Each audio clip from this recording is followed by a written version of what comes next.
So, get this. I got reborn. And the first thing I did, I finally decided to let go of Sarah, seriously. She was this amazing actress, destined for the spotlight. And I was holding her back. I knew she was into the props guy, Mark, so I straight up suggested we call off our engagement. See, in my previous life, I trapped her with this marriage contract, binding her for life.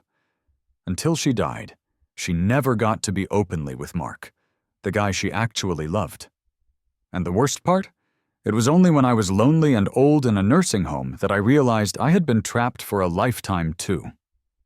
First thing after waking up in my old body, I submitted this application that had been sitting on my computer forever.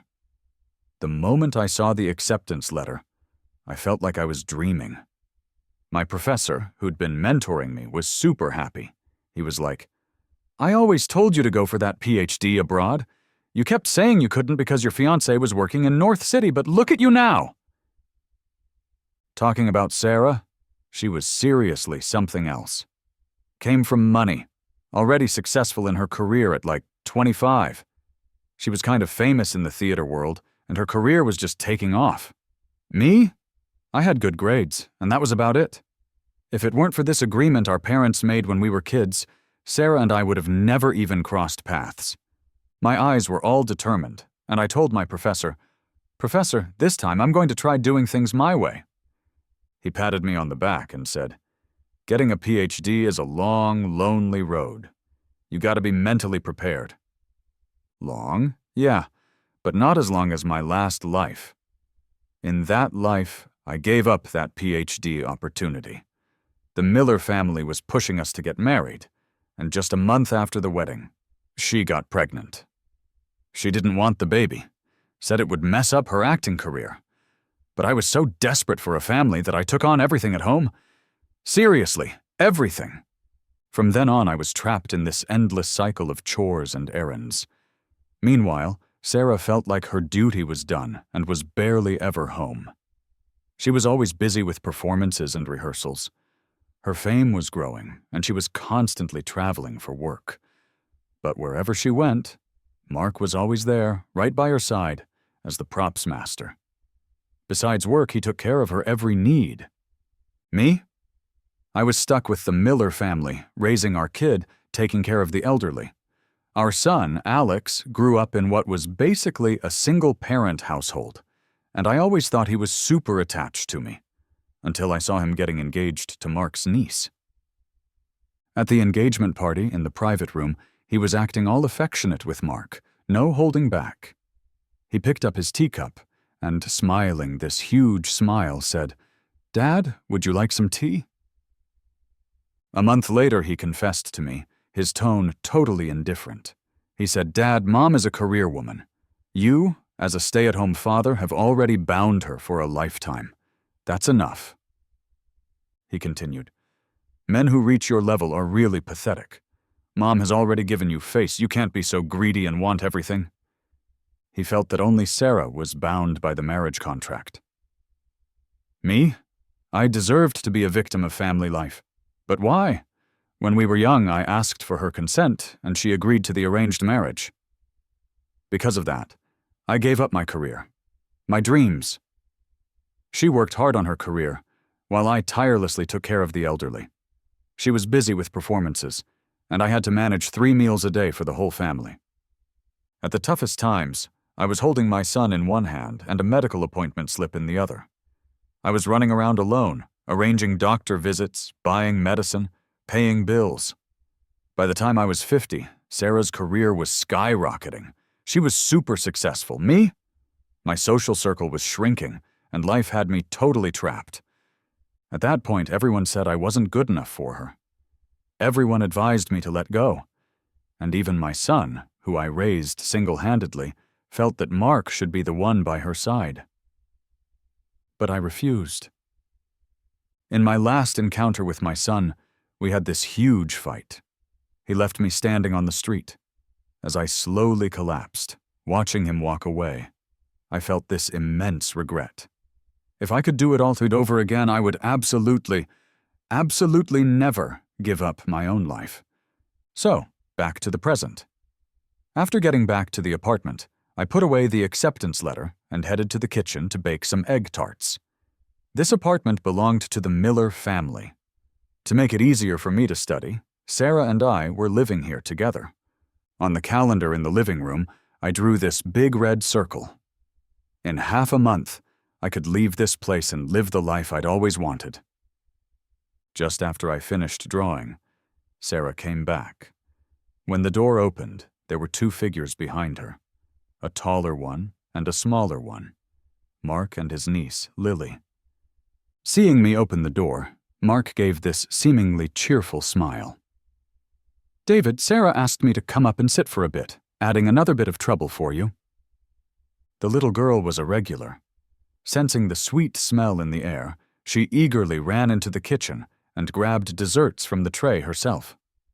6 egg tarts, 2 each. They happily split them, but there were none for me. When I came out of the kitchen, the 3 of them were huddled together, chatting and laughing. After taking a bite of an egg tart, all 3 of them simultaneously spat it out. "Uncle, it's so bitter." I just stood there while Sarah busily moved around. One moment she was pouring water, the next she was passing tea. Finally, Mark forced a smile and left. The dimples that usually appeared on his cheeks were gone. His words, however, remained forgiving and generous. "Sarah, David's cooking still has room for improvement. You two mustn't argue." Sarah silently saw them out. When she came back, I turned around and brought out another tray of egg tarts. Sarah hesitated before explaining. "Lily is my sister's orphan. Before she died, she repeatedly urged me to take good care of Mark.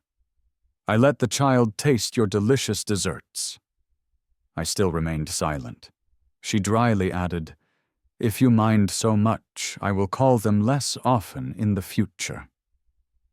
The next day, early in the morning, I went to pack my luggage, getting ready to go to City C in a couple of days. Since I'd decided to call off the engagement, I needed to be clear about it early on, out of respect and to avoid any future drama. While packing, I saw a mud doll. It was the one Sarah gave me when I was a kid. Back then she was so firm, her chubby hands covered in mud. "David, Mom said you'll be my husband when you grow up, so this is for you." The doll ended up in my suitcase. No longer needed the doll. No longer needed her. I got up and drew a big cross on the calendar in the living room. 14 days left, and I would leave this place. That night, Sarah came back very late. She looked at the food on the table like nothing was wrong. I ate before coming back? A woman who steals food doesn't even know to wipe her mouth. After last time, she knew that bringing Mark back would make me angry, so she simply ate outside. Luckily, I didn't cook her a meal either. After dinner, back in the room, I started organizing documents, making final preparations before school. Sarah silently appeared behind me. I closed the laptop with my hand. "What's wrong?" She was silent for a moment before saying, "The wedding planners and hotel people have contacted me. Can we set the date on September 1st? What a great date choice, coinciding with my first day of school. I looked up directly at Sarah, and 3 seconds later she silently avoided my gaze. In my previous life, she handled everything between us like it was a business deal. Dating, marriage, having kids, supporting the family. From an outsider's perspective, she did everything perfectly. But only I could feel her aloofness, her coldness. It wasn't until before her death that I realized, belatedly, that she was probably dissatisfied with this marriage from the beginning. But in the end, only I withered away in this marriage. So I asked her, "Sarah, have you decided?" She was stunned, not expecting me to ask like this. Then I heard the exact same answer as in my last life. She said, "David, you are the only husband I acknowledge." This time I didn't hesitate. I said, "Marriage is a big deal. We need to discuss it with our parents. The date isn't urgent. Let's wait a bit longer." She looked relieved and smiled, changing the topic. Still reading English literature so late? Don't get too tired. That was my enrollment assignment. In this life, I wanted to choose the path I didn't choose before. I wanted to see how exciting David could be without Sarah. On the third day, Sarah woke up early. When I got up, there was a bowl of crab roe buns from Nanchung on the table. They were my favorite. It was rare for her to try to please me, so I patiently waited to see what she wanted. Sure enough, Sarah hesitated before speaking. David, I can't accompany you to your parents' house this time. Lily is sick and Mark can't manage on his own.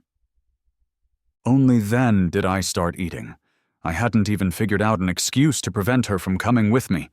Now it was perfect, a win-win for both of us. Seeing me nod in agreement, Sarah hurriedly left the house. I glanced at the calendar on the wall. There were 13 days left. Today was the day to call off the engagement. The Miller parents were kind to me, but breaking off the engagement wasn't difficult. I just needed to tell them that Sarah had a bright future and was about to soar to great heights. As for her and me, we were no longer compatible. The living room of the Miller household was silent and heavy. I sat aside, silently twirling the teacup in my hand. Mrs. Miller opened her mouth several times, only to swallow her words back. Over the past few years, I had heard quite a bit about Mark. After holding back her words for a long time, she finally said, "Even if she has feelings for Mark, you two are still engaged. If she dares to back out, I'll deal with her." Mr. Miller was the final authority. "Since you've decided to call off the engagement, we respect your decision. But David, the relationship between our two families won't change. We still consider you our closest junior." Sarah was now the apple of everyone's eye, so even her biological parents couldn't understand why I insisted on calling off the engagement. But I understood that regarding this arranged marriage, they probably had some hidden expectations. Now that I took the initiative to end it, it was somewhat considerate. This was good for my future life. Regarding Sarah and the Miller family, I no longer wanted any entanglements. After all, in the end, they were still family. Engagement terminated. To prevent any complications, I lied to them, saying that Sarah was too busy and that she had asked me to return alone. After hearing this, Mrs. Miller felt a bit guilty towards me. She advised me to stay at their house for a while before leaving. Coincidentally, I didn't want to go back to that small apartment and live in constant proximity with Sarah day and night. I stayed at the Miller household for 10 days. During these 10 days, Sarah only made one phone call. After learning that I was staying with the Millers, she never called again. She was still the same as before. Regarding our relationship, she maintained a business-like demeanor. No concern, no loss of composure. Upon returning, the first thing I did was mark 10 big red crosses on the calendar. 4 days left. Only 4 days remained. I was carrying my luggage back home when I heard the door open. Sarah stood outside the door, followed closely by Mark and Lily. "You're back." Sarah looked a bit surprised when she saw me. Mark and Lily actually turned and entered my room. I frowned as I saw him naturally close the door to my room. The living room was a mess. Upon closer inspection, it was filled with my belongings. I looked at Sarah. A hint of embarrassment flashed across her face. Mark's house had a leak due to heavy rain a couple of days ago, so he's staying here temporarily for 2 days. I saw you weren't home and you didn't have much stuff, so I let him stay in your room for now." I hadn't even told her about calling off the engagement yet. The two of them were truly shameless. Facing my piercing gaze, Sarah generously said, "You can move into my room first and sleep in my bedroom temporarily." As Sarah spoke, she opened the door to her room. "Oh, by the way, where are the books from your room? Why are there so few things?" "Of course, they were moved out." "I sold them. I thought I wouldn't need them after marriage," I explained lightly. Sarah frowned. "Even after marriage, you might still need them. Self-improvement is important at any time. Anyway, if you want to sell them, go ahead." She knew everything from the start, but she didn't care. She watched me being consumed by that family. As a beneficiary of their interests, Sarah was content and at ease. But she couldn't and shouldn't be. While enjoying my efforts, she was also distracted by Mark. I pressed my lips together and remained silent. Seeing my continued silence, she finally said, "By the way, what did your parents say?" Sarah took the bag from my hand as well. I paused. I did some calculations. "The timing isn't right. We can talk about it later." There were still 4 days left. I used this excuse to buy some time. When I left, I would explain everything clearly to her. Sarah sighed with relief, then put on a concealed smile. She looked at the calendar in the living room. "Looks like we need to find another good date again." After saying that, she rushed to the kitchen to cook. She didn't even notice what I had marked on the calendar. I looked at Sarah's household registration book on the desk by the window. When I came to my senses and wanted to help, I heard the faint voices of 3 people outside. A man with a deep voice, a charming woman, and an adorable child. I silently sat down again. In reality, having already called off the engagement, living together was inappropriate, especially sharing the same room. But with only 4 days left, I couldn't find a suitable rental outside. After thinking it over, it seemed I could only eat a meal and then set up a temporary sleeping arrangement in the living room before bed. Early the next morning, still half asleep, Lily was causing a loud commotion in the living room. Mark not only ignored it, but was also making clanging noises in the kitchen. Sarah simply sat on the sofa, smiling as she watched the 2 of them. Perhaps this was the image of a happy family she had in her mind. I used the excuse of buying groceries and hurriedly left the house.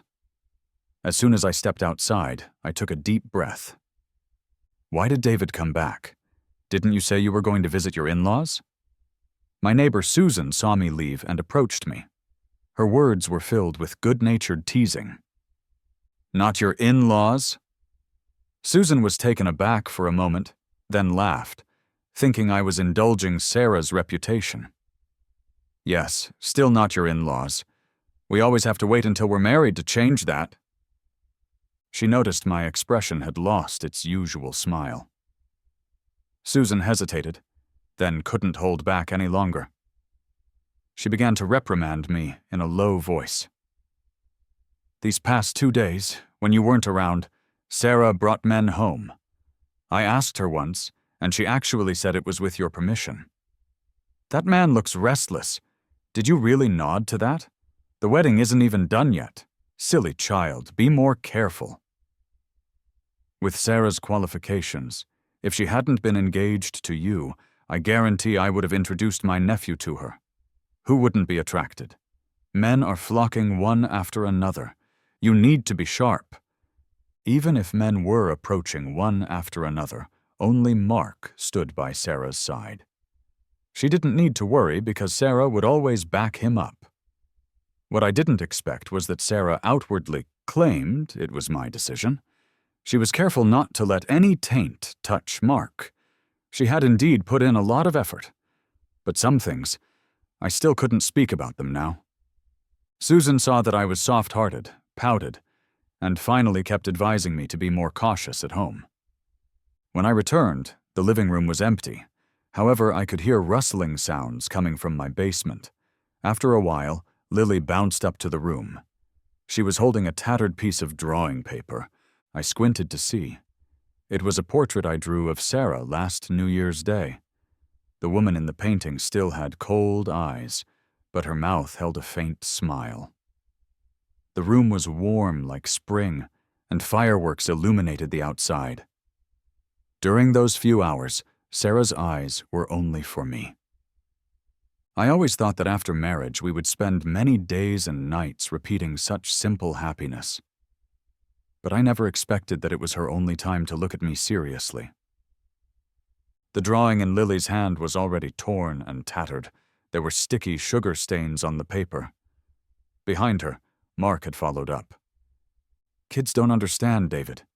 You won't hold it against the child, will you?"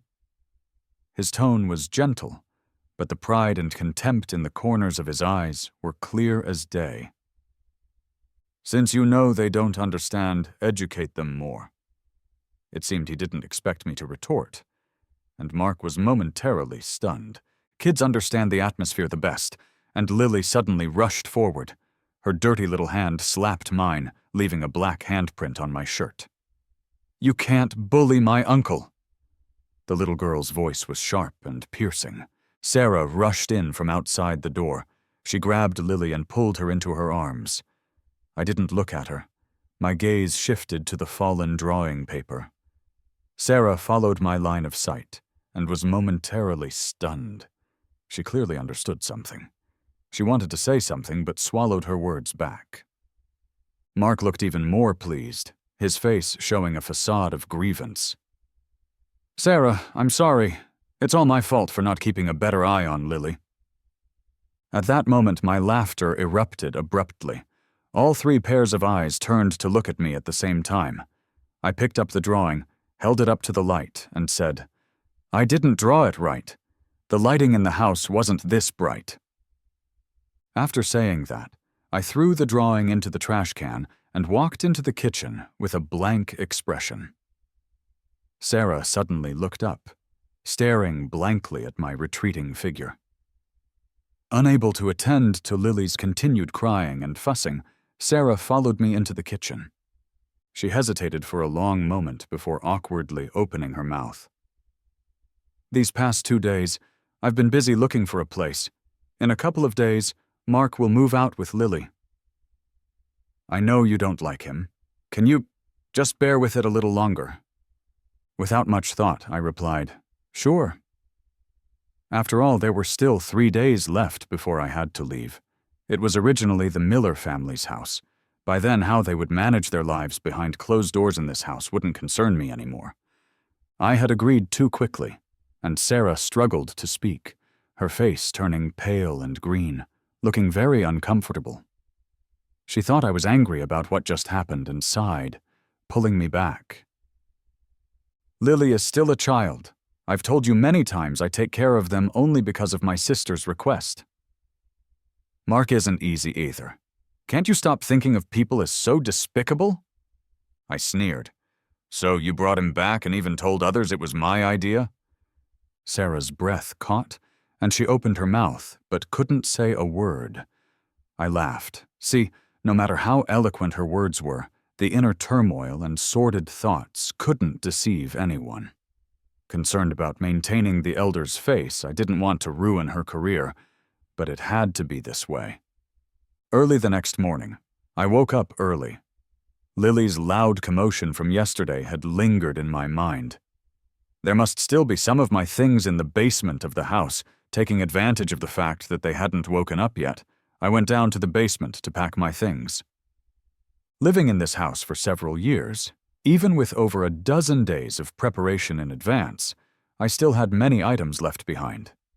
I packed meticulously. For the rest of my life, this lifetime, I no longer wanted to have any connection with Sarah. Since I had decided to leave, I wanted to leave completely. Finally, I organized everything into 3 large bags. As soon as I opened the door, I saw that Sarah had already prepared breakfast. Seeing the things I was holding, Sarah was stunned. "Where are you taking those things?" My tone was indifferent. "Throwing them away. There are too many useless items." Sarah glanced at them and then looked away, turning to knock on the door of the room next door. "Mark, take Lily and get up. Breakfast is ready?" On the dining table, as soon as Lily saw me, she snorted and moved her breakfast closer to herself and Mark. Sarah brought out a fried egg and smiled at me. "You're up? Come here, I made a fried egg for you." Turning her head to see the items in front of Lily and Mark, she awkwardly smiled. "Good girl, Lily. Can you share some with Uncle David?" I ignored the group and left the house directly. There were only a few days left before the semester started. All the necessary procedures had been prepared. I planned to exchange some petty foreign currency again. Additionally, I wanted to see what else I needed to buy. Once everything was settled, I booked a room at a hotel.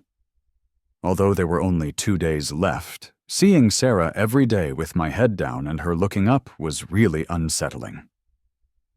Since she thought I was jealous of Mark, I decided to let her maintain that misunderstanding and use it as an excuse to move out. Once everything was in order, I returned home. But I saw Lily playing with my passport in her hands. My head buzzed. "What are you doing?" I snatched the passport back, startling Lily, who fell off the table. Her heart-wrenching cries drew Mark from another room. "What are you doing? Who told you to bully Lily?" Mark pushed me away, tenderly picking up the child.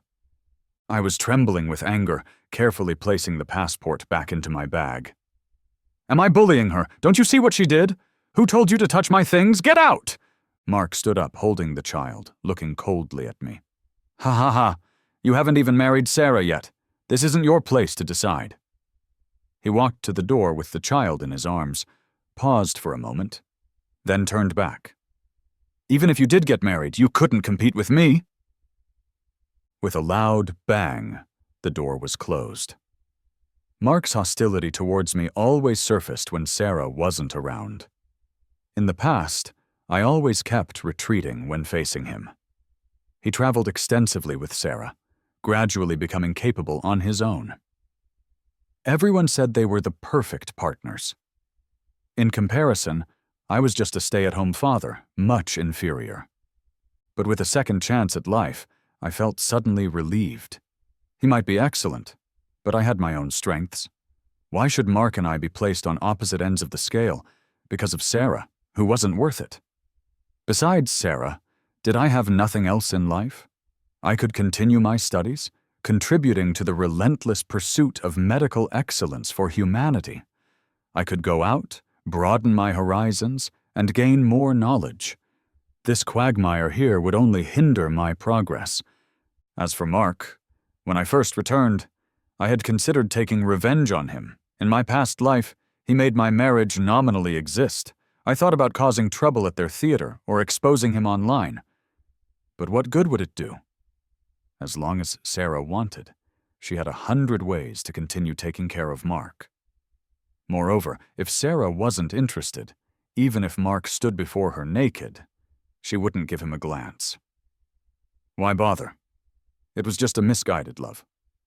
I didn't want to waste my life dealing with it anymore. So I spoke firmly to Mark. "Listen, no matter what your relationship with Sarah is, whether you admit it or not, it has nothing to do with me anymore. I'm not going to marry her. If you understand what I'm saying, you should focus more on Sarah instead of provoking me. Otherwise, I might change my mind at any time." Mark was stunned. He waved his hand, trying to deny it, as if he was afraid of genuinely angering me. Finally, he reluctantly went back to his room. I packed my things, took one last look at the apartment. Looking around, there were traces of other men who had lived here, nothing to be attached to. I turned around and left. Back at the hotel, I quickly packed up and began composing a message to Sarah. Although she had treated me poorly in many ways, in this lifetime, up to this point, we didn't have any significant grievances. In our past life, we had mutually hindered each other, ending up in an unclear state. If possible, I still wanted to clarify things in this lifetime. In the message, I didn't mention where I was going. I simply told her that I had decided to continue pursuing my PhD in medicine. Regarding our engagement, she didn't want to marry me, and I didn't want to marry her either, so we would just let it go. From now on, we would each find our own happiness. Before I could send the message, there was a knock on the door. I opened it to find Sarah standing outside.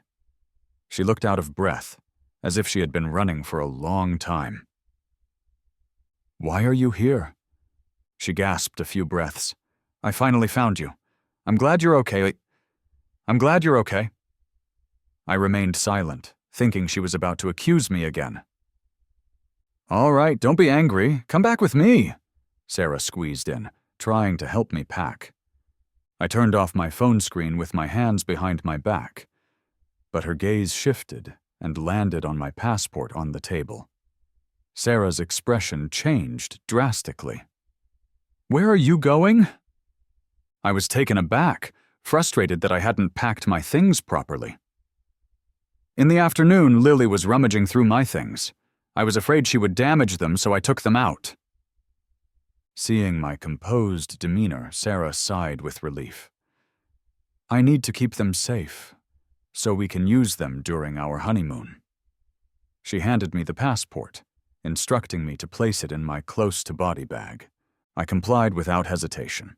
Then, pressing down on her hands as she tried to pack, Sarah frowned. "What? Are you still angry? Lily was wrong, but she's still a child. Stop causing a scene." "I just find it odd. Lily has always been well-behaved, but every time you come back, you end up clashing with her. You—" Sarah wanted to say more, but seeing me look at her calmly, she suddenly stopped speaking. I only asked her one question. "Does Mark know you came to find me?" Sarah was somewhat annoyed. "What does that have to do with him? Why are you always clinging to Mark?" I ignored her and continued. "I guess he doesn't know. Otherwise, you wouldn't be standing here. I'm your fiancé. If we're fighting, it's natural for you to come find me. Then why, subconsciously, don't you want to tell him? Why do you always unconsciously avoid anything related to me in front of him? Every time we argue, you say it's because of your sister that you take such good care of him. You have several sisters. Why aren't the others as attentive as you?" "Sarah," I called her softly. "Since you don't love me, just let me go." Sarah's expression changed drastically, and her body seemed to sway slightly. After a while, she struggled to say, "Since you're not going back, then reflect on yourself here. I'll come back to pick you up in a few days." Sarah turned around and fled in a disheveled state. "I never intended to hurt you. I'm going back to prepare for the wedding." Listening to her stumbling footsteps fade away, I closed the door expressionlessly. It's so ridiculous. In her eyes, her willingness to prepare for the wedding, to marry me, was a great blessing. I should be deeply grateful. After Sarah left, I handled my check-in on my phone and then went out to have dinner with a close friend from school. After graduation, everyone went their separate ways, and by the time I returned, some people might be hard to see again. At the table, my closest friend hesitated before speaking. He knew some things about me and Sarah. "James, didn't you say you'd get married after graduation? Why are you going abroad to further your studies again? Long-distance relationships are a hurdle many couples can't overcome." I shook my head with a smile. "I'm not getting married." Then I raised my glass. To youth, to friendship, to myself. So, cheers to youth, friendship, and myself. After returning home, I took an early shower and went to bed. I expected to toss and turn all night, but instead, I had a good night's sleep and woke up at dawn.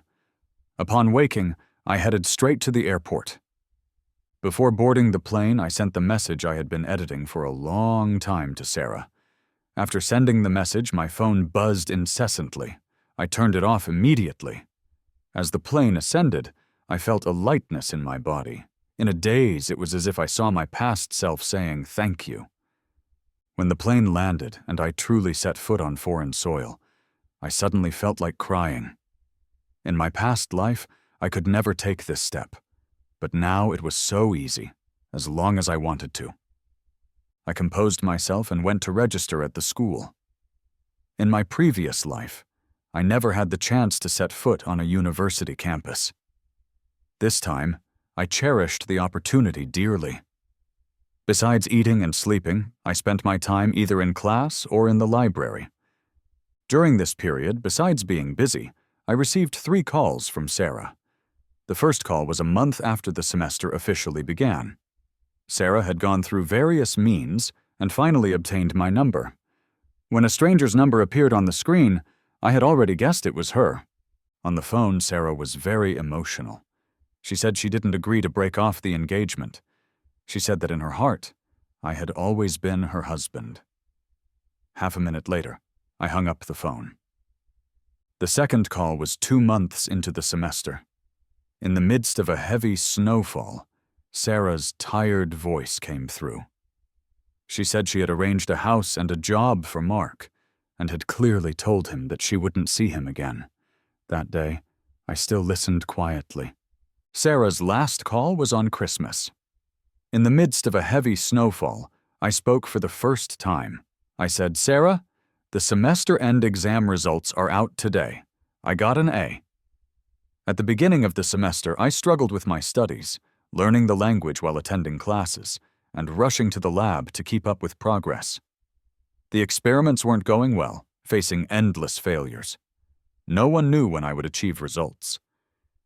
Sarah listened attentively on the other end, her breathing shallow.